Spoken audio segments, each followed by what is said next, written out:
कैसे होली खेलब तू तो बाड़ू ससुरार हो याद रखले बाड़ू की भूलाई गोइलू प्यार हो। अरे तहरा के भुलाइन जान कैसे होली खेलब तू तो बाड़ू ससुरार हो याद रखले बाड़ू की भूलाई गोइलू प्यार हो। असरे में लोरवा हम गिरावो तानी हो हम गिरावो तानी हो। ए सोना तोहर ला भाई के बोलावो तानी हो होली खेले नाई हरवा हम आवो तानी हो।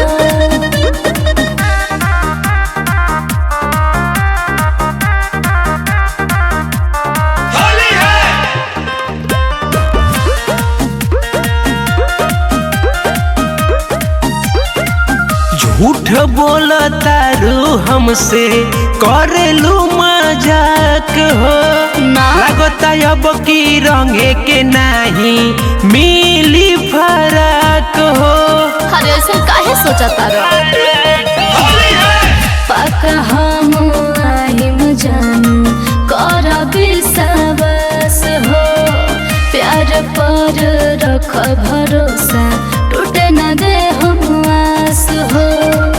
दिन रात रोहिया तहर ताको तानी हो ए सोना ताको तानी हो। ए सोना तोहर ला भाई के बोलावो तानी हो होली खेले नाई हरवा हम आवो तानी हो।